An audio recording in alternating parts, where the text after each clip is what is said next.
Hello, hello, hello, hello. Ronald, We're here, it's Cy. you. I know what's going on. This is usually we do this on our own, but today I hope there are people out there watching. this is unheard of. Imagine that. We're destroying the illusion. I think it's like killing the goose that laid the golden egg of Killing the podcasts. egg that was friends with the goose. Of the golden goose of the golden egg. So for anyone who I've got my exciting. This is glow in the dark Universal Monsters T-shirt.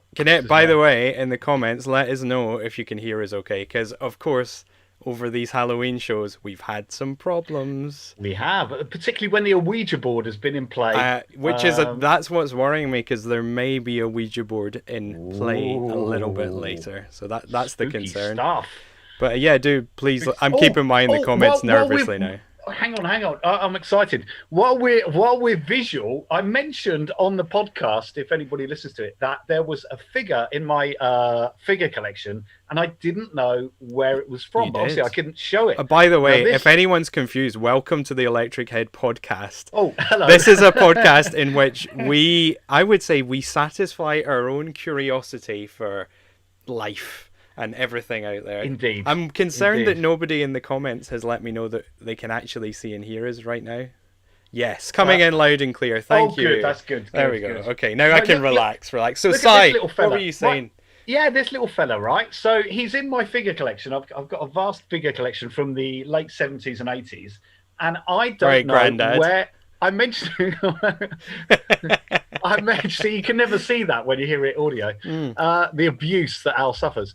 This little fella, I don't know where he's from. I think, is it Space 1999? I used to be a fan of that. Hold him still. He's like a little. Okay. He used to have a little cloak. This is the perfect opportunity to get live and interactive. If anyone knows what that is from, let us know in the comments, and we will solve this monster mystery. He used to have like a kind of net cloak. He looks kind of like thing. he's from a kind of B movie, kind of, but. Yeah. But yeah, sorry. Yeah, so we got tons of cool stuff today, Cy. Lots of spooky stuff. We have indeed. I'm going to be doing. These are all segments that we do in the show, Supernatur-AL, and I'll be looking at the. Dave Hodder says it's a naked Ninja Turtle, but it's not. It's not a naked Ninja Turtle. Oh, ha ha. Oh, it's weird having people watch us do this. It's really strange. It's like. Welcome to our world. Mark says it's from Battlestar Galactica. So if anyone can confirm that mystery. So today, Cy, I went to buy a pumpkin. You did? And did you carve one out? In these days of, with one thing and another, I do click and collect quite often. So I click and collect a pumpkin. So I click a pumpkin. Click a pumpkin. But so is this like some kind of riddle, tongue twister, isn't it? So I click a pumpkin. click a pumpkin. Can anybody say that? So how'd you spell it? So anyway, when you click to get substitutions. Yeah. So they didn't. Oh, you didn't get a substitution. They didn't have any pumpkins left, but they did get me. Guess what they replaced my pumpkin with? Not an aubergine, surely. That would have been interesting.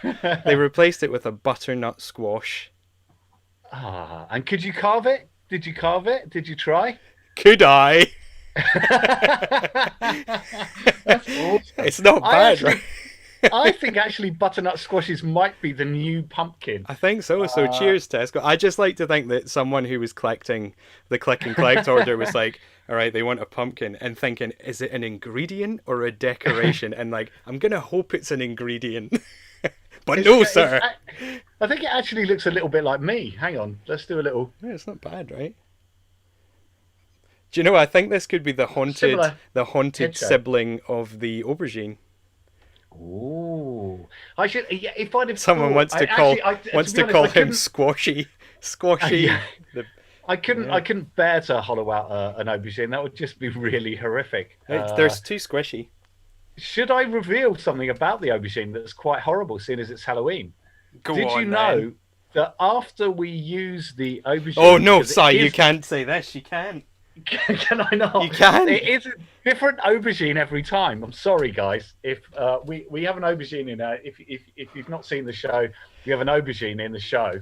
It's a different aubergine Oh every my time. gourd, At the says end of Jenny. the Oh night, my gourd. oh, Good work. I have to take the eyes out, and so it has these two hollow, like skull-like eyes. And then Debbie eats it. She actually cooks it and eats it after every Well, show. you're going to start an absolute riot here. Should we get I'm on with the really podcast, sorry. Si? Yeah, let's do it. Let's do it. I'm really excited because I am excited too. And the first thing we're going to do is one of our regular segments. It's called CY-ence. And this is where Si presents his scientific theories to us. And this is going to be mind blowing today. we'll see how. I decided we would put this first so we could get it over with. And this will be the first time people will see my facial expressions as the show goes on. Oh, I should also point out everything we're doing now is being recorded and will be coming out as an audio podcast, which adds a little bit of pressure. But Anyway. but the thing is, Al can't edit me now. I can This is what I edit love. you. It's This the is worst. the brilliant thing. So science is unedited today. Right, we got a brand new intro sequence. I know this is amazing. Feast right? your eyes on CY-ence.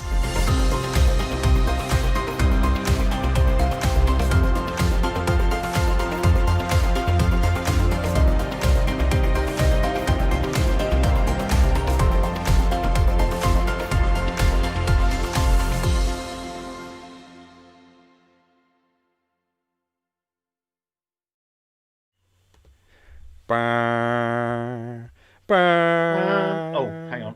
burr. Science. Dun, dun, dun, dun, dun. Sciences. Al, this is mind blowing. Now we're going to be straying into a territory that I know you love because I was doing patterns, as you may. Patterns, you say? Indeed, is this the fingerprint of God? We were doing. Could this be the fingerprints of God? Well, this just went on endlessly, but we are looking at particle physics today, so I know you love that. We only got 10 I know it minutes. doesn't sound very Halloweeny, but this is the thing. Science, normal scientists, are there any, tend to say that supernatural phenomena, and I've got my notes here, by the way, just in case. These are science notes. It's not often you get to see those. Look at the state of that. Actually, it's very nicely color-coded. I have to do that because otherwise I don't know what I'm talking about. But generally, I don't know what I'm talking about. Can we all get copies? Let's get, because we haven't got time for this, right? No, go on, fire it. Yeah, so I'm calling this "Prepare to have your mind blown." My mind was so blown when I was researching this stuff. I'm calling this mind travel, cosmic consciousness, and uploading to the dream time. Oh, that you got 10 minutes. Fucking 10 minutes. fire away. Let's go. So a lot of scientists they tend to dismiss supernatural phenomena and the paranormal, etc. But yeah, at the end of the day, all natural phenomena was at some point magic.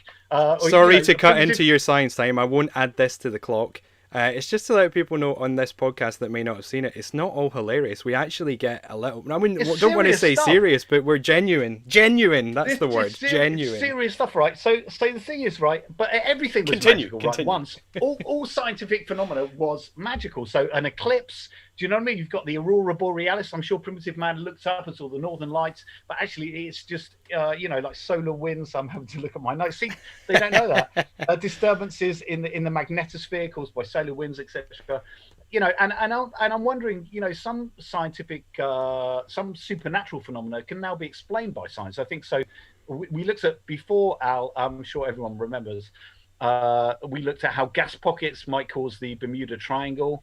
There is a scientific explanation for everything, I think, and eventually supernatural phenomena. Or is there? Ooh. There are more things in heaven and earth Horatio than are dreamt of in your philosophy. Don't call me Horatio. Anyway, no, sorry, I'm going off. Right, so, and think about the sheer panic on you knowing that this is live and you have to keep it on track is phenomenal. So, I'm going to slow down. And so science, breathe. Science itself came out of alchemy, really, modern science, modern chemistry, which in itself had sort of magical and mystical elements to it, and magical, mystical beliefs involved in it. Well, let's face it, we can't see 99% of reality. This is a fact. And I've always thought, and I do really think, that we are pan-dimensional. I used to work in an invisible hinge factory. This is true, right? The invisible hinges are the ones they go on. They're not actually invisible. I didn't just sit there going like this and there was nothing there. They're the ones inside the door that you can't see when the door opens up. We actually made invisible hinges for the Queen. But I'm going on. Is there a hinge? Is there not a hinge? Happy Halloween, everybody. There was a guy there who was a physicist. Why he was working in a hinge factory, I don't know. No, actually, he's a very close friend of mine. He can't have been a very good physicist if he ended up working in a hinge factory. Well, he's doing something more physics-based now. But he explained to me about string theory, and what's amazing about that is that in string theory we are actually pan-dimensional. But the thing is, we have a partial consciousness, so we can't see all the other kind of dimensions that we exist in.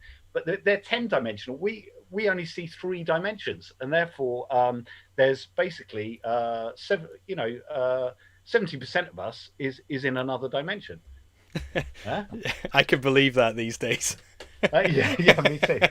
But possibly we can't see it because we're in a little kind of rut. Do you remember we talked about brains before? That was like a loaf of bread. Yeah. That's kind of outside our reality. What's this? Oh, this is the brain. Look, I can show it now. So yeah, in that we're in a little dip, perhaps, where we can only perceive like sort of like the 3 dimensions. Okay, I'm going to be honest. You're starting to lose me now. Move on. Okay, right. So we're going to look at quantum conscious. Well, okay. So consciousness. Consciousness. Like what is? Like, so why do you do this all the time? Right. What I began to think about was the afterlife and sort of mediums and things. Okay, so what is the essence of a person? What is consciousness? And consciousness. Consciousness, and can it survive physical death? Okay. Well, this is where it gets mad, right? Because there's this guy called Roger Penrose who had something to do with the Escher staircase. You know that one where you walk up and you go down and it's just continuous or whatever. I love Roger Penrose. He often crops up in my research. I like his name actually. In your dreams. In my dreams, Roger Penrose is there. You'll never get to the top of the stairs. You'll fall. No, he's not. But Roger Penrose and Stuart Hameroff, professor at the University of Arizona, came up with a theory of quantum consciousness. I gotta say, this is the first time I've been able to read people's comments while you talk. It's an absolute hoot. Carry on. A lot of them are. What do you mean a hoot? This is serious stuff. Someone's actually asking if the invisible hinge factory was it the factory that was invisible. Someone said Stonehenge, and someone wants to know how long a piece of invisible string is. So I'm not going to read you these questions. Look, we haven't got time, Al. You've got to tell me when we're at 5 minutes for this, right? We're at least 6. Carry on. Quantum consciousness, actually suggests that there could be life after death, and the soul continues on a quantum level. The soul or consciousness continues on a quantum level. And I think quantum consciousness can explain ghosts, precognition, remote viewing. There's all sorts of phenomena to explain. But I've broken it down. So, right. Break it down. You'll get this. This is easy now. To get patterns, this is easy stuff. Patterns, right? You say. The brain is composed of atoms, right? We're all going to agree that. Mm-hmm. Atoms follow the laws of quantum physics. It follows, therefore, that the brain would demonstrate the strange properties of quantum objects. Okay, and we've looked at Schrodinger's cat. We've used a lot in our comedy in the past. Or did we look at Schrodinger's cat? Or didn't we? Or if we did, I'm putting you off track again, so don't let me do it. Sorry. So yeah, it could demonstrate the strange properties of quantum objects being in 2 places at once, for instance. So actually, according to quantum consciousness, a double of our mind exists in multidimensional space, and the mind exists both in a particle and a wave form. what's weird is that actually we're dead and alive at the same time, much like Schrodinger's cat. I don't normally get. No one normally sees this. I get animated. I get excited. On a subatomic level, a physical system exists in all its theoretically possible states until it's measured or observed. So actually, we observe our own mind. So we're actually willing ourselves into existence, and we're actually willing reality into existence. I'm definitely not willing this moment into existence. I mean, you are, but you actually are. I can't. Why would I do this to myself? It's just crazy. Dave says Robert Anton Wilson had a book on consciousness. Very cool. Consciousness? It says quantum consciousness. I said consciousness because I've coined that term now. Thank you. So the human brain can be viewed entirely as either a particle or a wave form, as all particles exhibit a wave nature. So therefore, we exist in a wave form and a particle form. So the brain exists in two states, right? So there is an actual physical brain with waves within it, and there's just a wave brain. It's just waves. You got indigestion there. Are you okay? Yeah, sorry. Did you get too excited? You just couldn't get the words out. Right. So listen. No, I'm going to calm now. In fact, human thought and existence. I wrote this, by the way. You only got a couple of minutes left. I'm going to have to hurry you. Well, I'm going to have to get onto my other theory then. Okay, go on. Okay, let me all quick. Oh God! Oh no! Just go on, fire through. We can take it. We're all prepared. Okay. So exciting news is I've written this myself down here. Exciting news. It says. It does not say that, does it? It does. It says it here. Exciting news. It's exciting for me. Good news, everyone! I have a new theory. Neurons in mammalian brains produce biophotons, photons of light. Neurons communicate through light. Biophotons would be affected by quantum entanglement. Entanglement means photons react simultaneously no matter where the other photon is in the universe. So they could be actually portals to other worlds, which is amazing. But anyway, I'm going to have to finish. That is good news. That is exciting news. That is exciting. There is life after death. We're both dead and alive at the same time. Yeah. That's it, basically. I did it. That is quite the conclusion. But right. hang on, because I haven't done my own theory yet. Can you just give me the time to? Go on, quickly. This is what happens. He panics me, everyone. He panics me because he, I know he's going to edit me. Everyone's thrilled by the news, you see, and this is usually where I'd make a cut. But carry on, we'll be here all night. Yeah. So, come on, Al. You're excited about this. This is my theory. This is science. This is. I'm calling this uploading to the dream time. Okay. This is my theory, and I've been working on it for a number of years. This is absolutely true. Okay, and this is my proposal. Sorry, laughing at myself. Okay, human consciousness is an electromagnetic energy field that can be downloaded and uploaded to the ionosphere. The ionosphere is a plasma shell of electrons and electrically charged atoms and molecules that surrounds the Earth. Okay, and I call it the chaos field or the dream time. Everyone's on tenterhooks. Yeah, via the pineal gland. Yeah, and this would account for if we're able to upload ourselves in an electromagnetic form. It may sound a bit out there. Some people are suggesting that this segment could be renamed science fiction. It's not, honestly, because hang on. There's field theory. John Joe McFadden, professor of molecular genetics at the University of Surrey, says that consciousness is an electromagnetic go this way. Phenomenon. Happy Halloween, I guess. Carry on. Waves are electromagnetic currents, and the brain's electromagnetic field unifies the information encoded in our neurons. Okay. Mm-hmm. So there is science backing this up, right? I like how you finish all your sentences with, okay? Quite. The brain is both the router and the antennae. This is what I'm saying. For the complex information it transmits into its electromagnetic field. We're gonna have to wrap this up, Cy. We're gonna have to wrap it up. Okay. We'll be here all night. Do you want a closing statement? I'll try and think of one. Oh, hang on. Yeah. Electromagnetic fields, basically, they do transport energy and information across space through a vacuum without the need for a material medium. So what I'm saying is, we can, at the moment of death, when you look at near-death There will not be experiences, time for questions, whoever asked that. there's an electrical surge in the brain, and this molecular neurologist. Actually, no, it's to hell with it. It's CY-ence Q&A time. Ask your questions. I love this name, right? Jimjo Borjigin. Now, that is a great name. Is he a doctor or a professor? It's a she. She's a molecular neurologist. Anyway, she was studying near-death experiences. And she says that neurons firing away at the point of death, she calls hyperconsciousness, producing high-frequency electromagnetic waves across the spectrum, including gamma waves that carry more information than any other waves. Like the Hulk? So the point, yeah, exactly that. Like the Hulk, like David Banner. And he picked. Do you remember Bruce that thing Banner. on the old? Oh yeah.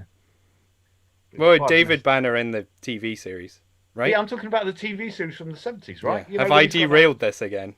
When he's got that thing on his face, I used to love that bit at the beginning. You just see his eyes, and he's just like. Right. On that note, like, we're gonna. Anyway, right. So that's it. So basically, there is life after death.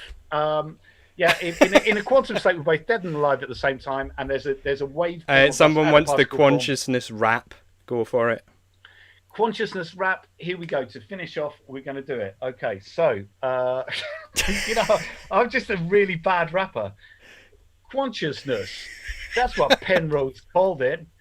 But there's nothing that he could have. Do you want to move on? Really fool it, and we're going to move on. The next segment. Just call it. The next segment, at the time of death. Let's move on to our next segment. Okay. It's going to be a good one.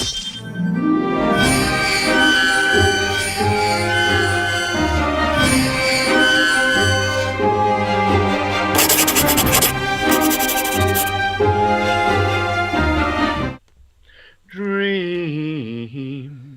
Al Ronald's Dreamspeak whenever he's dreaming. The hedgehog of dreams fires its rainbow spines in his mind. That was one of the most beautiful ones I've ever heard. I did all right there, didn't I? That was okay. So I need a drink after that science. We all need a drink after that science. There's not enough alcohol in the world. Okay, so this segment is things that I've said in my sleep that my girlfriend has written down. Again, ties into the spooky theme, right? So, and it does really, what makes me laugh, everyone, if you've never listened to this before, is that Al's girlfriend tries to interview him whilst he's talking in his dreams, and he always gets really angry. And he's always saying to her, "Oh, come on, it makes perfect sense," but it never does. It does. Come on then. Okay. So, this one,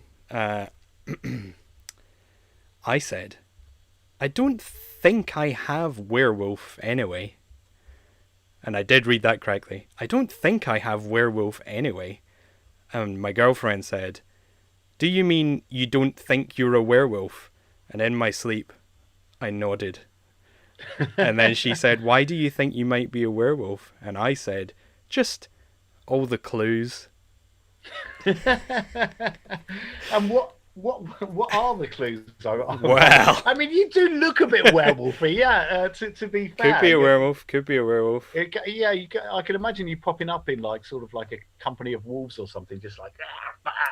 Do you mean in an actual company of wolves, like a sort of corporate? Yeah, theatrical. I'm talking about a theatrical. Company. I thought you meant maybe like a corporate business meeting or something, a company of wolves, and I'm like. Come on, lads. Just turning out. Come on, lads. Come on, everyone. Yeah, let's just. We could change the business model. Actually, I've done this lovely presentation here, and it's called consciousness. And then you put up, I've got this lovely butternut squash I'd like to show you. But you might put. The thing is, you might accidentally put up an image of the moon when you're doing your PowerPoint, and then all of them will start. And they will start changing.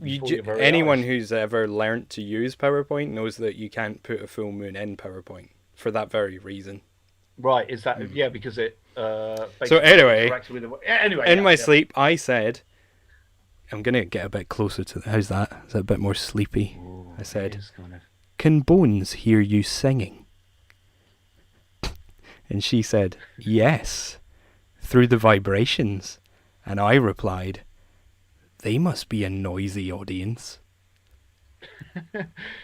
Yeah, Well, again, this is where that makes absolute sense. And I think Debbie's reaction was, yeah, in terms of science, yeah, of course, the vibrations through the bones. If you've ever been to a concert, you feel it like that when you're next to an amp. I'm curious to hear the people. This is the first time we've had people hearing these that we can actually get their interpretations of these dreams as well. Yeah, if anybody out there's got any other ideas, I think this is all tying bones, into consciousness, personally.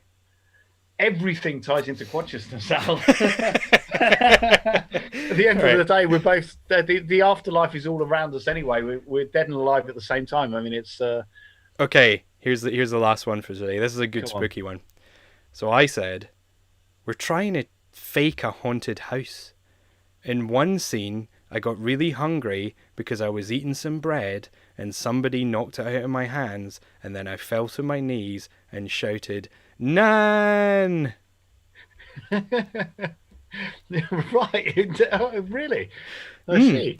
So there's a lot to unpack there. There is, really, isn't there? Yeah, I mean, yeah, you do have a lot of these film dreams, don't you? That's another film dream, isn't it? I do have a lot of pop culture. Where there's like scenes within the pop culture dreams. Like you said, behind these scenes, there's some kind of crew that have behind the scenes of your dreams. Yeah, behind the scenes of your dreams, they're having to set everything up. But yeah, and sometimes, like when they run out of money, you get really mundane dreams because they're like, just set it on Earth.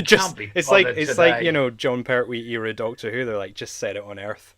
Yeah, just put it up. He's stuck on Earth, something like that. Let's just put up some grey kind of. Just in case, I don't want anyone to miss. When I fell to my knees after having the bread knocked out of my hands, I shouted. You shouted "Nan." Nan, yes, not no. Yeah, so not, yeah. Did you, when you used to go round to your nan's, did she give you bread? This is what I'm thinking. I think it might more likely to be a nan bread. Ah, you didn't want the bread. Oh, your nan has been knocked away, yeah. So you're just really upset. So you're just like, Nan! My nan! Nan! Yeah, it's quite harrowing, that does really. make sense. So that's all I've got for today. That is 3 spooky dream speaks. And this is my favourite part of Dreamspeak, if anyone hasn't heard the podcast, where Cy sings us out and manages to fit all the dreams into the lyrics of the song. That's not true, is it? Dreams. Al Ronald's Dreamspeak. His Peshwari's on the floor, and he's shouting for help. From his werewolfy mouth as he howls. Nan. Or something. Right, still to come. I get to do a still to come. Like I'm in the broom cupboard on BBC One. Like I'm Andy Peters, or I should have. It does feel a bit like that. Yeah. Come on. Still to come. We have an interview with Alexandra Holzer, who is a second-generation Ghostbuster. We recorded that a couple of nights ago. It was... Who knew when you first revealed when you first found that Hans Holzer book in that shop? Well, we'll explain this when we get there, but we've got another segment first, and this, I'm really excited about this segment. I've wanted to do this for ages. This is Supernatur-AL.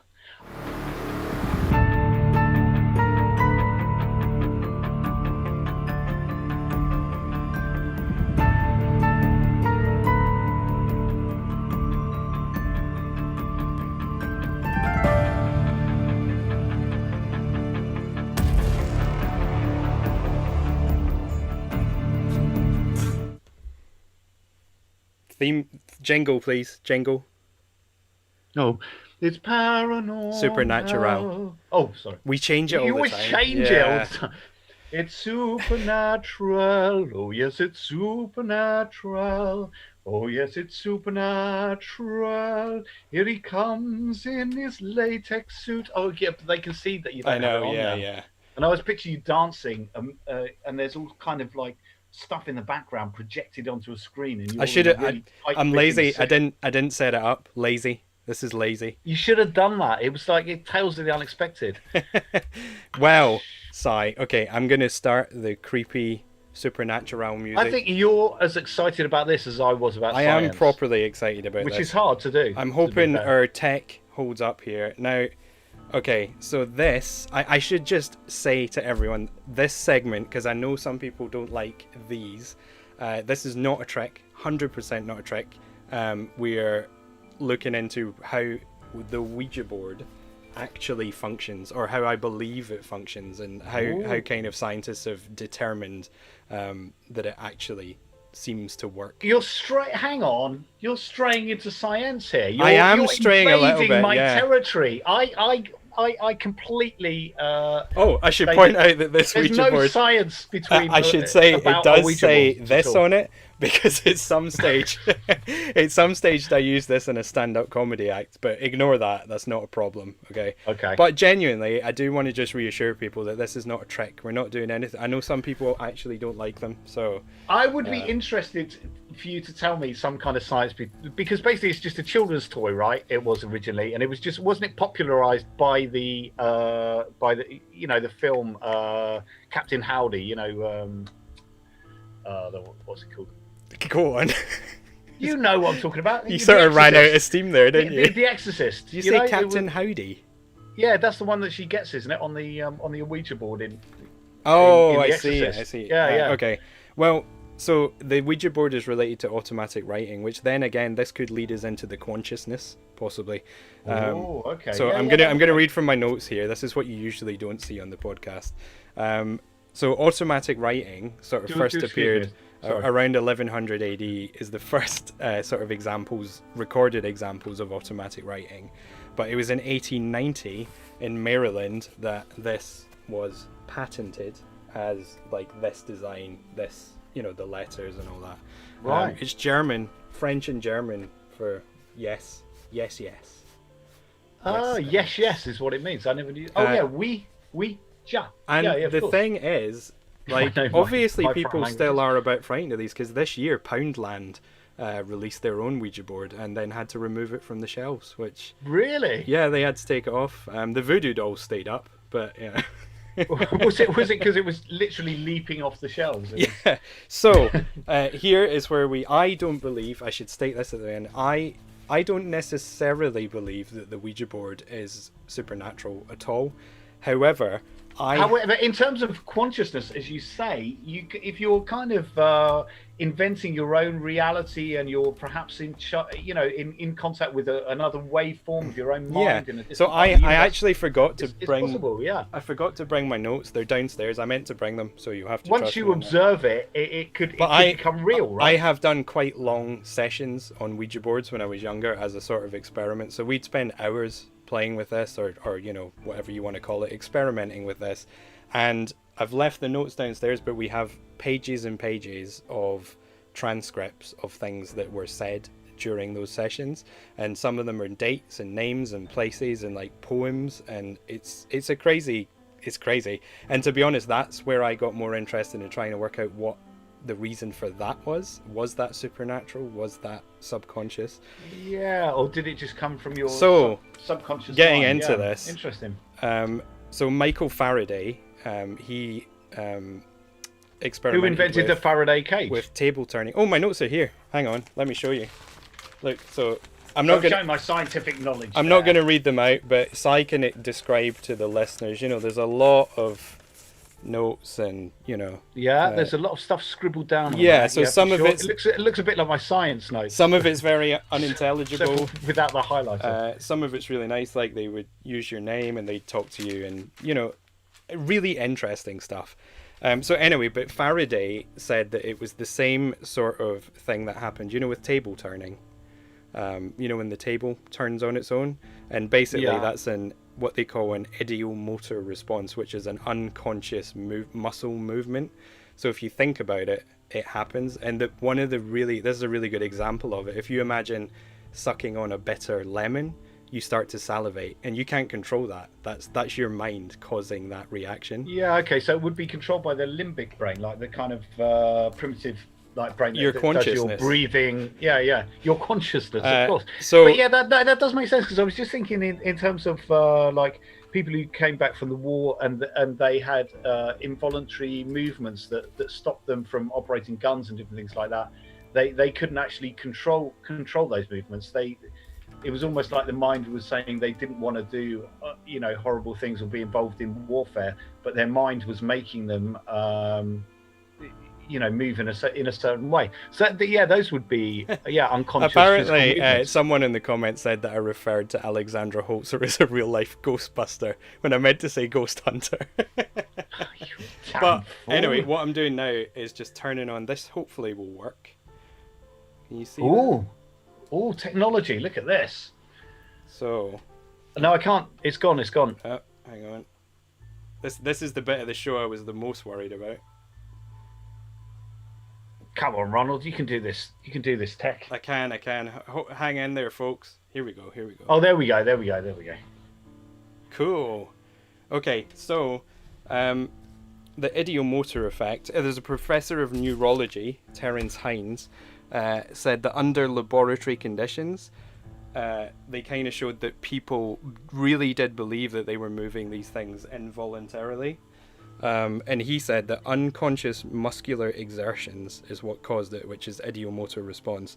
However, he admitted, professor of neurology, that it's often an extremely powerful effect. Like, it's very, very convincing. But my point being that I find that kind of idea much more interesting, or equally as interesting as the idea of it being spirits. Do you know what is interesting in that is that things like, actually, they've done the Gansfield experiment, haven't they? Well, we can do an experiment now, Cy. Yeah. Oh, that would be good. So, but let me finish. Hang on. So where somebody has to predict, send an image to somebody else. Yeah, like with the actually cards. that actually has more success than would be attributed to chance. Well, see, this is something that Dave says here in the comments. Are the ghosts telling you subconsciously? So that's the question. That's the part that's interesting. Ooh. But what we're going to do is test the ideomotor effect. This is called Chevreul's pendulum. Now, you can try this. Anyone watching can try this. All you need is something you can dangle with a weight on the end. I'm using a pretty star necklace. Look at that, just to keep any spookiness at bay. I've got something here I can dangle. Have you got something you can dangle? I know. We get banned. Hang on. I've got these. These are my son's little shoes from when he was a baby. His little Converse. Okay. Well, if it doesn't work, so am I dangling? Okay. So can you see what I'm doing here? So can you see the star? So what you need to do, you can try this if you're watching, is hold it as still as you can above your hand. But if you picture it moving backwards and forwards, north to south, just keep thinking north to south. And you just don't move, keep yourself completely relaxed. And what happens? It might not work with a child's shoe, I'm not sure. But look at mine, Cy. See what's happening? And I promise this isn't a trick. Oh no, mine too, look.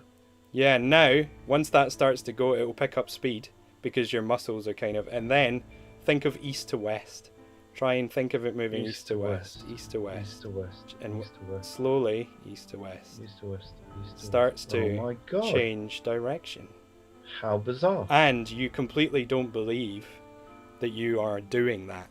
Did I get that right? You know what I mean? You feel like that's completely involuntary. Yeah, I do. But yeah, I'm actually quite blown away by that. So that's mad, isn't it? The theory is that the Ouija works the same way. So with that in mind, I see no reason why we shouldn't try and see what happens. And I promise that this is not a trick. We're not setting this up. I know it's a Halloween show, but I'm genuinely interested by this. Someone saying in the comments that they had a glass shatter once and they weren't at the room after the session. So yeah, this is the thing. I come from this. I don't necessarily believe it, but having had a lot of experience doing it, I also wonder like where it comes from. But if it's who knows. Anyway, but in terms of consciousness, it makes perfect sense to be honest, because you are affecting reality, aren't you? So shall we give this a go? Have you got a pen and paper there, Cy? I have got a pen and paper. Yeah. So again, anyone watching, I know some people don't like these. Genuinely, not a trick here. Genuinely. Okay, so it might not work, but we'll see. So I've been practicing this. It's kind of like, when you practice meditating and you can sort of meditate quicker and quicker. Yeah. It's kind of similar. And it's similar to, as you saw with the pendulum. See, it's already kind of, there's movement in my hand that I'm not. Okay. Oh, I'm not. So, Cy, if you've got a pen and paper, you can write down anything that I've comes got it. up. Yeah. So, let's act as though there's a spirit there. Yeah. So Okay. if you want to ask the questions, if there's anyone there, and I predict it would move to yes, because where else? Oh, you want me to ask the questions? Okay. Yeah. Is is there anybody there? I'm going to try and relax as much as... I feel like the expectation on it actually makes it work a bit better. And I know it just looks like I'm pushing this around, but in much the same way as the pendulum, I feel like I'm not. You know what I mean? It's hard to describe. Oh. Going over to a number. I don't know if you can see that. Oh, yes. It's gone to yes. Okay. Okay. So do you want to ask? Can you ask for a name? Yeah. Can you tell us what your name is? Ooh, this is exciting. I do love the feeling of that sort of loss of control. I don't know if you can see, I'm barely touching it as well. I hope it comes across and doesn't look too... This looks like a T. Make sure you write these things down. T, got it. H. It's Thanos. No. Ooh, got a bit of speed up then. O. Thomas, I'm going for.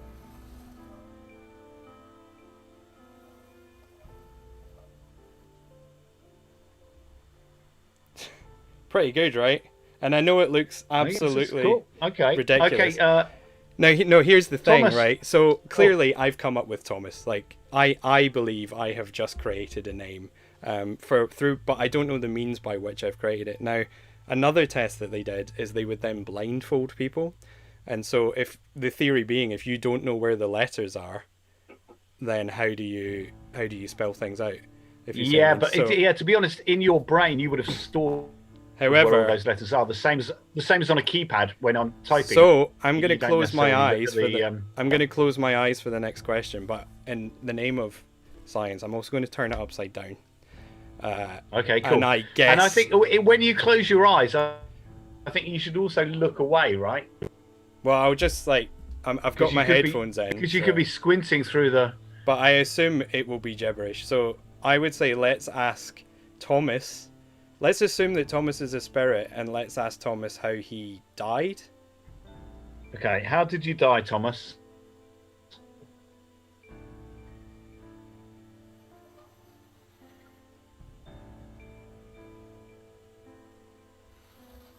So write down anything, even if it's gibberish.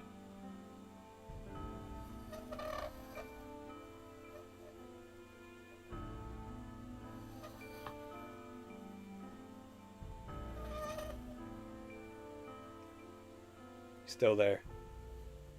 Yeah.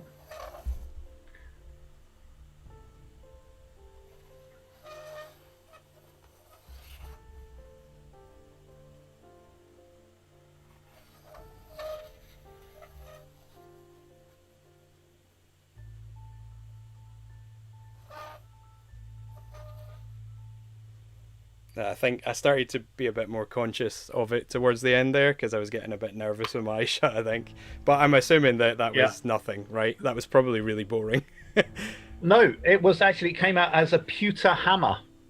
A pewter. He was killed by a hammer. I definitely didn't spell out enough. Pewter. Can you hold it up? Let me see what it is. Pewter hammer. That's a very specific... Okay, so... It could also be wet ham. It could be wet ham. Yeah, there is wet ham. Maybe he died from a slice of wet ham.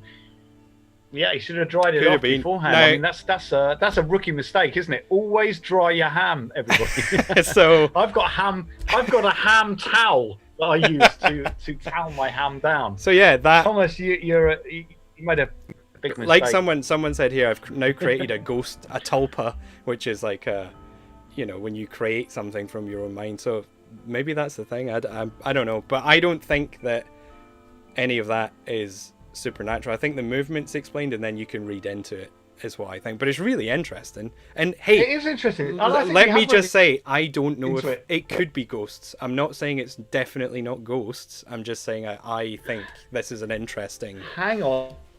Look, if you take wet ham Although your internet is starting to fail us a bit here, which is concerning. The two letters that you're left with are P and R, PR. So therefore, he is PR for the Thomas is probably PR for the other side. I'm gonna put it up here. It's a nice little Halloween prop. Yeah. So yeah, Al, I get a feeling you're sad now. I wasn't poo-pooing it. It was good. It was interesting. No, honestly, I'm not sad at all. I find it really interesting. And it is really I'm going to turn this interesting. off. What I found interesting most of all was the fact that there's some people in the comments saying was the shoe thing that actually moved. That was weird. So it's quite interesting. Yeah. So there's some people in the comments saying that they do research mediumship scientifically, which leads us nicely into the next segment, which is our interview with Alexandra Holzer. Indeed, which stuff. Goes into, again, we talk about, you'll see in the interview, keeping an open mind about these things, a healthy skepticism, I think we said. I mean, like I say, if somebody tells you they know everything, science is guilty of that, religion is often guilty of that, we know all the answers, this is the way it is, it's wrong. You should always question that. I think that's what I discussed with Alexandra, wasn't it? Yeah. So let's play. I should also say this interview. Oh, we should just say how this happened. Basically, Hans Holzer is somebody. I found a book. I'm really interested, as you can tell, with supernatural stuff. And if anyone's seen my movies, Harriet Price, I have an interest in ghost stories, both creatively and scientifically to a degree. Just find it it's an interesting subject. And I found a book in a little bookshop in New York by Hans Holzer, who's someone I'd never heard of before. I covered this book, but I think I mentioned that in the interview. A lovely book. You'll see it in the interview. But it's got a lovely green. Anyone who's heard the podcast, we do quite a lot of stuff about Hans Holzer, but we discovered that he also had a song. So the song that you're about to hear at the beginning of this interview is written and composed by Hans Holzer, who was a 1930s and 40s ghost hunter and pioneered ghost hunting and spiritual. I think the song is awesome. The song is great. So here is our interview with Alexandra Holzer. Enjoy. See you soon. When you're hearing noises and there's no one there, when you're seeing people that dissolve in air, don't call the doctor, don't think it through. Only the ghost hunter tells you what to do. What to do now. Is it okay to call you Alex, by the way? Yeah, absolutely. Okay, Is cool. it okay to call you Alex? Well, I guess I could call you Alexandra. You might prefer that. I don't know. No, I feel like I'm in trouble when my full name's pronounced. So yeah, Alexandra. Well, I'm an Al, so I have the same problem as an Al. Any more letters than the first two, I feel threatened. And my name's only two letters, so I'm fine. It's easy. You're always threatened. Okay, so I guess we've started. So welcome to the Electric Head podcast, Alexandra Holzer, or Alex, as we've just discussed. And yeah, thank you for joining us. We are really excited to have you on here because I'm going to hold up this book that we get very excited about. Oh, I love that book. Hans Holzer book. First one. Yeah, so I found this book in New York, in the West Village, I think it was. And that was our introduction to Hans Holzer, and he's become quite a big part of our podcast ever since. So it's a pleasure to talk to you. So I've never actually seen the book in the flesh, but I cover that green embossed writing on the front, the shiny writing. Oh. So yeah, tell us, introduce people to, first of all, who you are and who your father was. Okay, well, first of all, thank you for having me on. And do we really know who we are? is really the question. My father, who's still around, by the way, was considered the modern father of ghost hunting. And the reason for that, Dr. Hans Holzer, is because he was one of the first parapsychologists to marry the conception of mediumship into the psychology of the academia of the work that was always done. And, you know, when you get a PhD in this field, you don't talk about ghosts in the same sense as a medium would or an investigator without that degree. He did not begin that way. He was a skeptic journalist, and beginning actually in the 1930s and into the 1940s, that first book that came out in the early 60s was the beginning of all the other books to come. And I think a lot of people get confused as to what he stood for. He had the ability to also be a great prolific writer. And I mean, he wrote a lot, didn't he? I was so surprised when Al told me how many books he'd actually written. Incredible. Yeah, it was, you know, and this is back then. So actually he began in the 40s doing journalism and working for different places and submitting articles to like Fate magazine, other magazines that don't exist anymore called Borderline, these like little 5x7s. And that's what you did. You know, mysticism, spiritism, all of that was in there. UFOs, Men in Black. It's been around a long time. And that really tickled his fancy. And so when Eileen convinced my father to take his work and put it in a novel, he went for it because he was already a writer, you see. Well, so, that's something that we talked about, is his writing style is so compelling. Like, even if you were a complete skeptic, had no interest in anything, it's still a really good read. He always, he really sets it up. Do you know what I mean? At the beginning with the description and, you know, you're on tenterhooks waiting to see what. Tenterhooks. It's tenterhooks. I'm always telling you that. Sorry, we disagree about that. I shouldn't have brought that up at all, should I? But no, he's a brilliant writer. Yeah.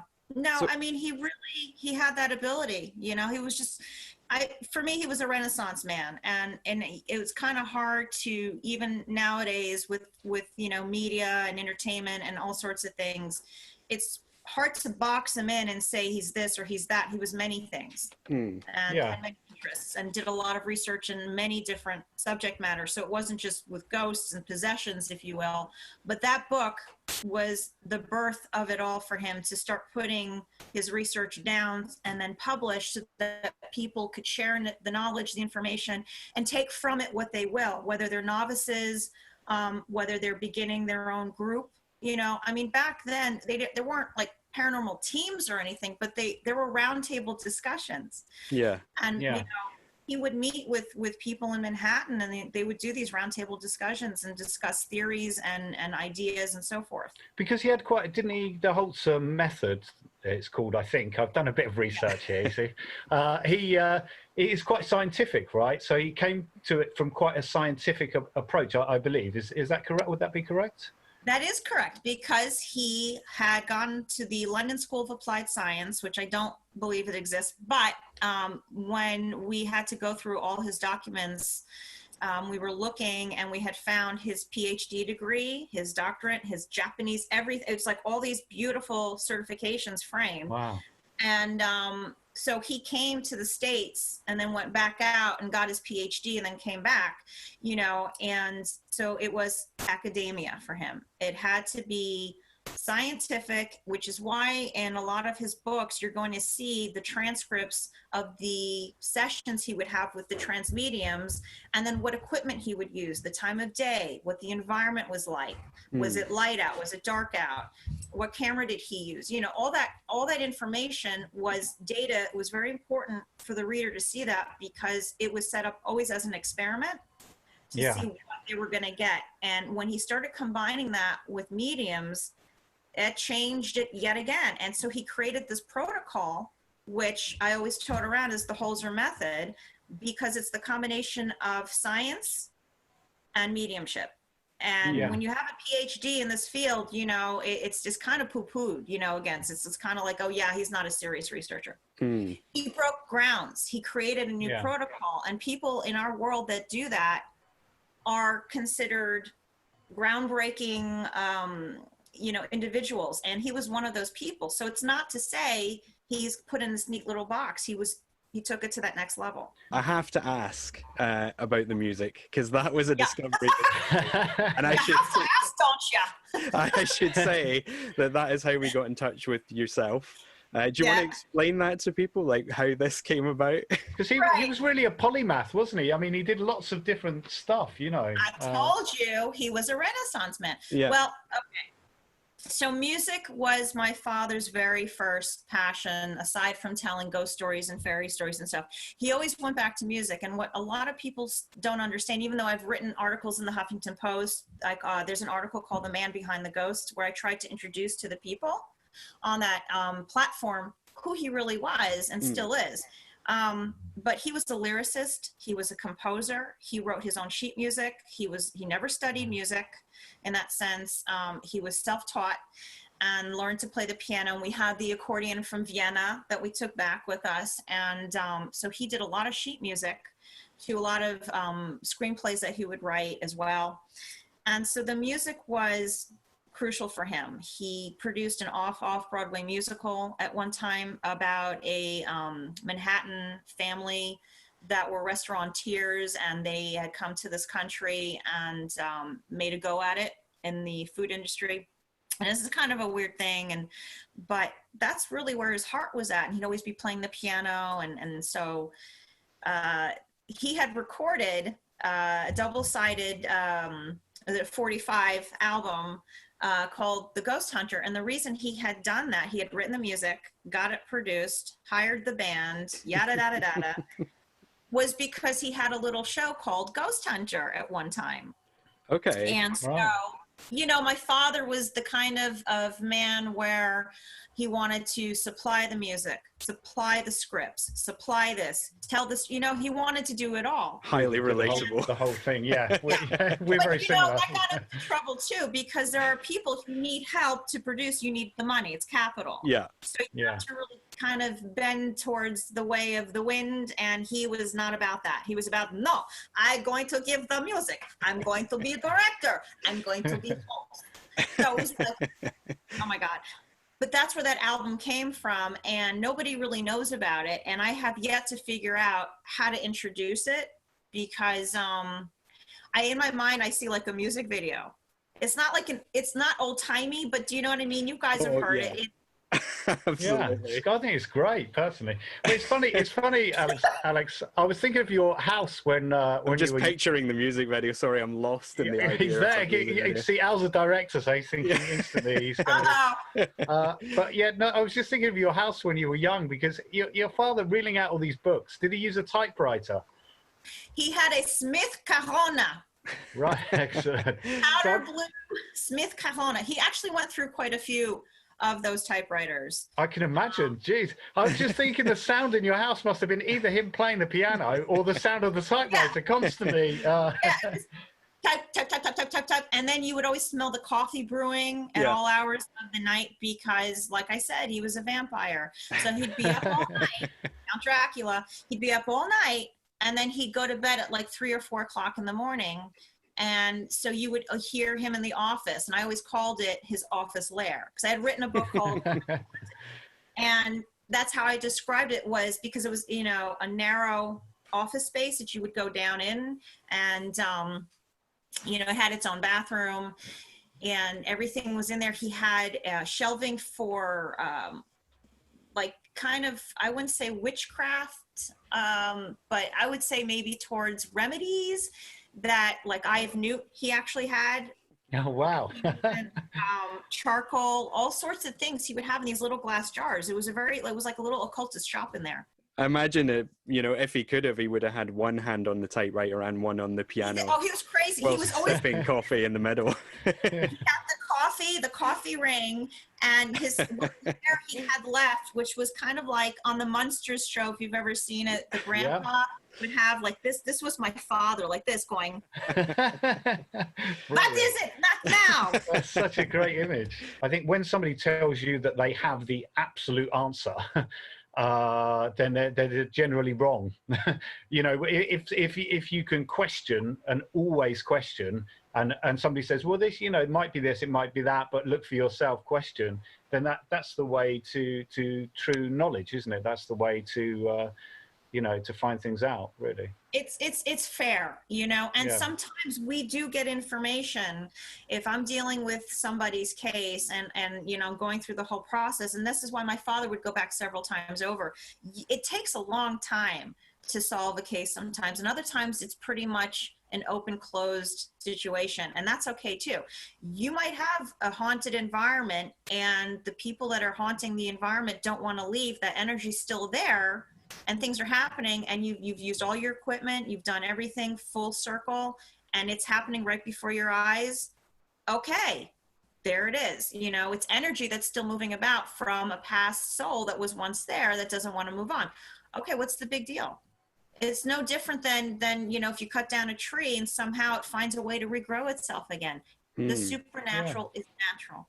Yeah, that's it. Yeah, I'm sure. I think that the supernatural is natural is a great place to leave this, I think, because I could talk all day about this stuff, but I guess we need to wrap it up at some point. But yeah. Wrap it up! Wrap it up. Sorry. You've kind of taken on a lot of this stuff and you're now carrying the name forward in, paranormal investigation. What sort of things are you up to now? What can people look up, and tell us a bit about what you're doing, if you will. Sure. We have season 2 of a show called The Holzer Files out on the Travel Channel that will be airing its premiere this Thursday, 11 o'clock Eastern Standard Time in New York. And that's reinvestigating some of his old investigations, isn't it? Yeah. Correct. So the idea behind the show is to go back to his stomping grounds, if you will, and see what's going on today. And it's got a modern team. That's cool. You're not going to be seeing how he really used to work. It's really a modern take on the locations and the storytelling and the history of what he had started out with. And it's crazy that when I decided to talk about this book, which I found when I was in New York, completely randomly, had never heard of it, that now we're sitting here talking to you. I mean, that... Yeah. There are no coincidences. And exactly. Even when you don't want to have something happen and you're like, that makes no sense, just because you don't have the answer in that moment, it's happening for a reason. And down the path, maybe a year from now, maybe 2 years from now, it'll click. And that's the dots will join. Right? But it's true, there's a reason why. And I think you guys are lovely. I have such affinity for Europe. I wish I could be there. And in the past, I was going to try to get to do events and things. But, it's, I have a large family. My job is to raise the children with my husband as well. I wear many hats like my father. And so, but I'm so connected. We had our house in Austria and Vienna and Bad Asse. It's just, to me, lovely to have you guys now in our circle. And I think what you do is great, and I love the comedy because I am all about the shtick, let me tell you.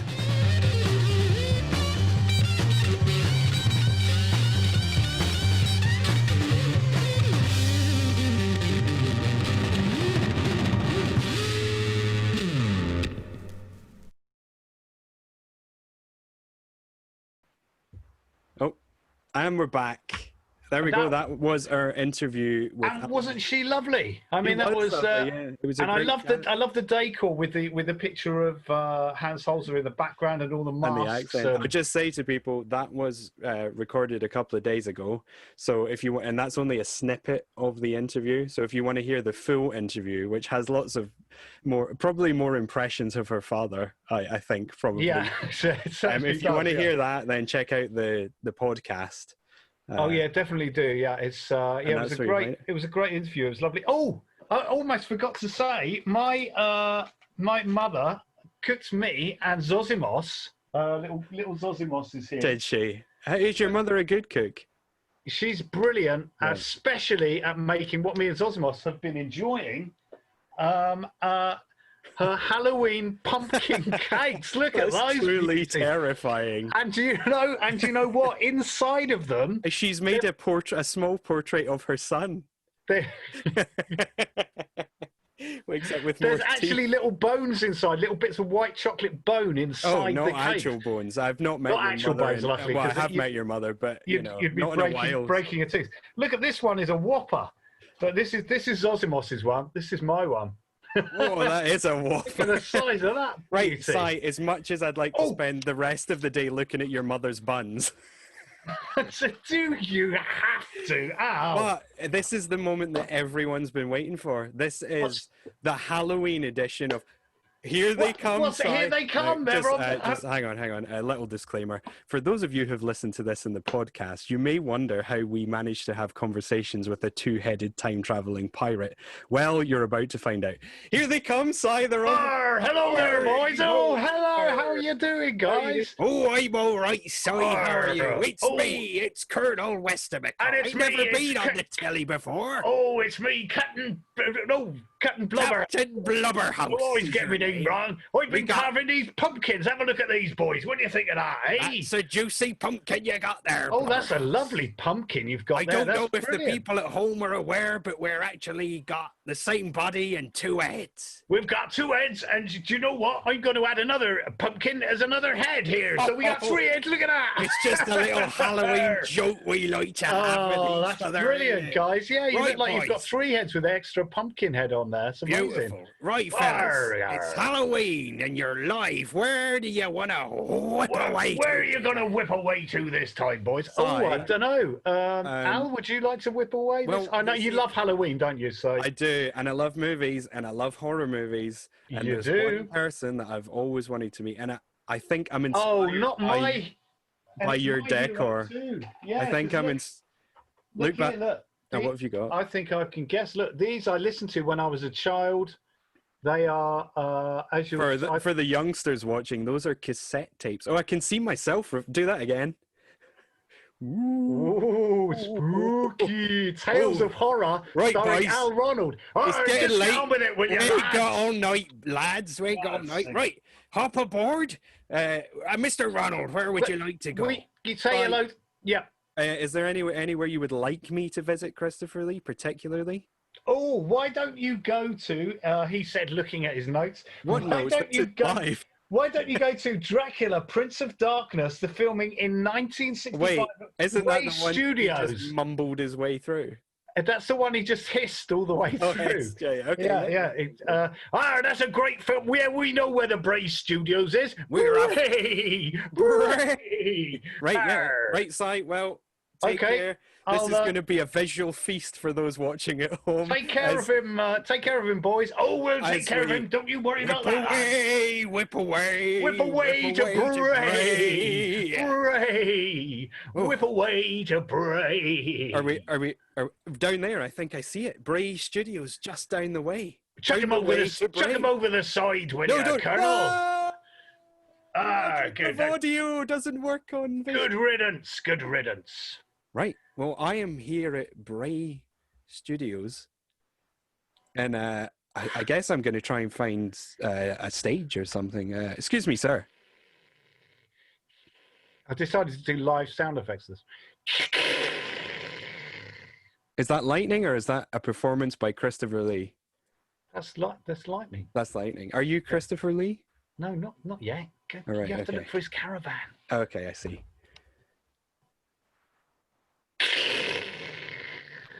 Sorry, I just heard like. Sorry, What are you doing? I haven't done Christopher. What are you doing? I know. I heard. You're ruining. something. You're not ruining gonna the be- ambience. No, I'm not, because I heard something fall over above me, which I think is in my attic, and I know it sounds. Oh freaky. yeah. Come on, Honestly, let's get on with the. No, I think what it is because I was getting the Halloween decorations down, and I think you are Halloween something mad, has aren't fallen. you? Yeah, Would you want to go? Do you want to go and check? absolutely not. Why not? Because it's scary up there. It's I can't. scary. Grow up, will you? Well, I can't. Do you take want to my- go and check? You can edit this bit out. No, Oh no, we're no. live, aren't we? I keep forgetting we're live. I tell I'll you tell you what. There's no power. There's no power supply up there. I can't I can't take my Take your laptop. phone. Can't you take your phone? Oh, it'll be quite cool. It'll be really spooky. You go up to the attic. It's the Halloween live. Go up to the attic with your phone. Okay, how about this? We will meet Christopher Lee when it could take me a while to get up there. Christopher Lee in the attic. This is brilliant. But this it could take me a while to get up. Why don't I'll tell us. Yeah, I'll tell a story. Let's do anecdotes while I go. Okay, so I don't.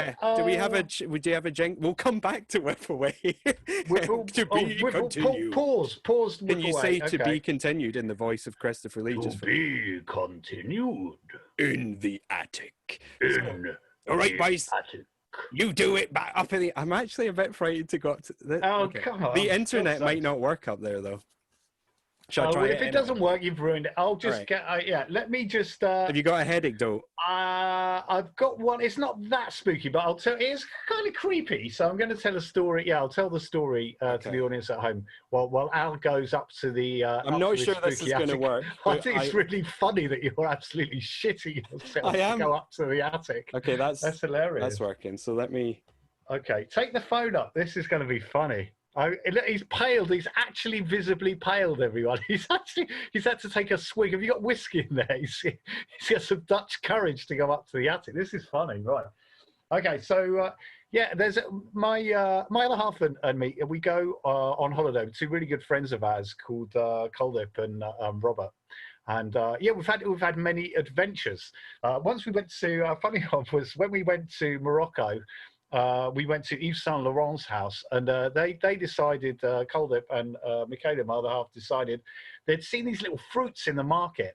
And when we came out of Yves Saint Laurent's house... Can you hear me still? Can you hear me? Yeah, I can still hear you. They had they saw a cactus outside his house, and it had the little fruits on.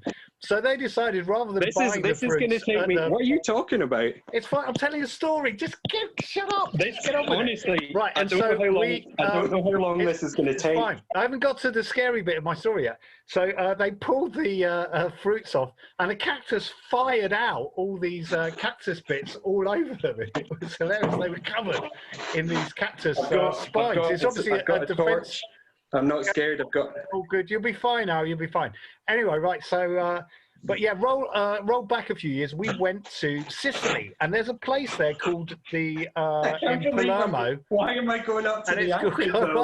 You'll be fine. Don't be scared, Al. This better be the best whip away we've ever done. Okay, right. So, anyway, we went to this place. I think it's called the Four Corners, and it's in Palermo. And we found this little door to a little Sicilian... We haven't even questioned what fell over up here, really. Church. You just ignore it. You can check it when you're there. So anyway, we went inside, and it was beautiful. A lot of these churches, they don't look much from the outside, but inside there was this beautiful big domed ceiling, and I went off to try and take some photos of all the statues and various things in the church. Can you still hear me? And the paintings. Yeah, I can hear you, Al. Yeah, it's fine.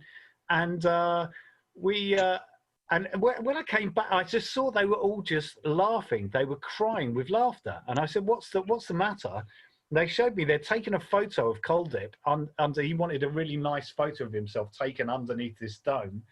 And to listen to this, or yeah, and in the photo, he had whisker pads, and his entire face had changed. This is a true story. Get this right, into like a cat face, like Manimal from the 80s. So we thought maybe this was a trick of the light. It was a one-off thing. Very weird. How scary is this story going to get? Because it's really creepy up here. No, it's not that scary. But it was just weird that his face had utterly changed when he stood in this certain place under the dome. So then our friend Robert did it because we wanted to see whether we could do it again. Took a photo of him. In his photo, I wish I could get the photo up. He's got no eyes, just these little tiny black holes in his face where his eyes were. And then Michaela, my other half, she had a photo taken there, and she looked like some kind of vampire rat thing. Yeah, am I still there? Am I frozen? No, you're still. Yeah, I can hear you fine. Actually, that's good. I've just finished. I'm wrapping up now. Then they took one of me, and I looked like a walrus. And it was just the weirdest thing. In this one spot underneath this domed ceiling, it altered your face into like some kind of strange sort of manimal type creature. Very peculiar, very odd. I'd love to. We must go back. We're planning one day. We'll go back to the church and check and see. Wait, I'm in the attic again, now. but quite spooky. God, it looks a bit spooky up there, actually. I'm just listening to you fucking nattering on. I was telling a story to keep the audience amused. They don't want to see you clambering up to the attic, do they? Shitting your pants? Do they? Not really. Right. God, it's a bit of a mess up there. What's fallen down then? What's fallen down? I think that the Halloween stuff's around here. Okay, so it's going to be there. And there's another light around here as well. Oh, well, that's good. At least you'll be... Oh, what? Jesus Christ, what the hell is that? Al, you set that up. This is a setup. What the hell was that? Okay. Are you there? Yeah, what is it? What did you... In the corner, that yellow thing. Okay.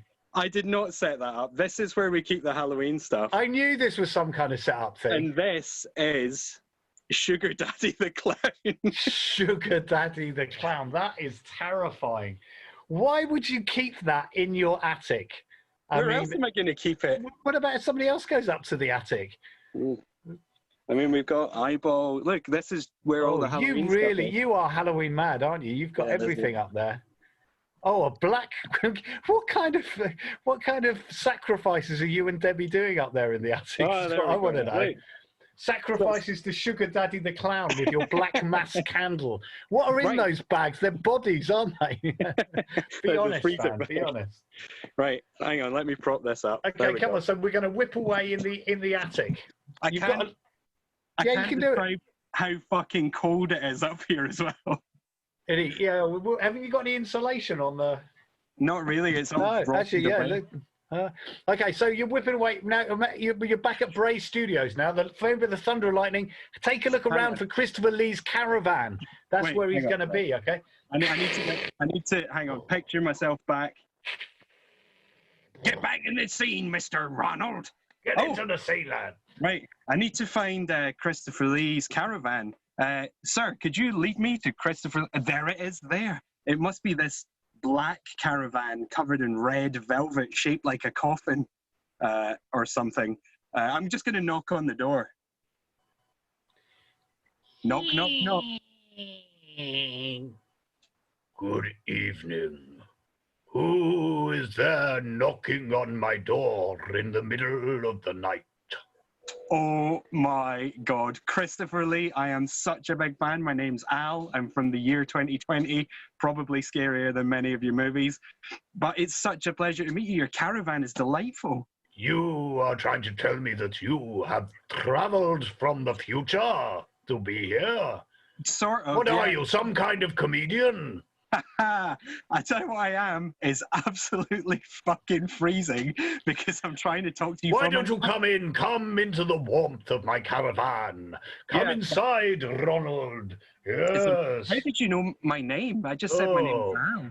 Oh, it's the telepathy, don't you know? Yes, all actors are telepathic, at least a trifle telepathic. Come inside here. Take a drink of this. Take a sit down on my seat there. Gosh, you know, I'm having terrible trouble. I swallowed one of my fangs. So cold. I'm so annoyed. Al, you're ruining the ambience of the whole thing. Struggling. Oh, hang on. No, wait a minute. While we take a break, I've just got a really good... I've got a bit of costume I'm going to put on for Christopher. Yes, just wait a moment. I won't be one moment, Al. I won't be 1 second. Just hang on. I've got a really good idea. You fucking arse. All right. Well, it's nice to see you, Christopher. It's a good time here in Whipaway. Cy, is he frozen? Oh no, this is awful.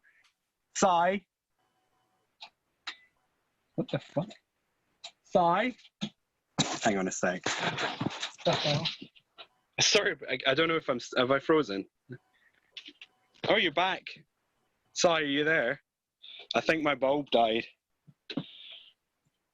Hang on a sec. If I don't know if I'm still broadcasting here. Hopefully. The light.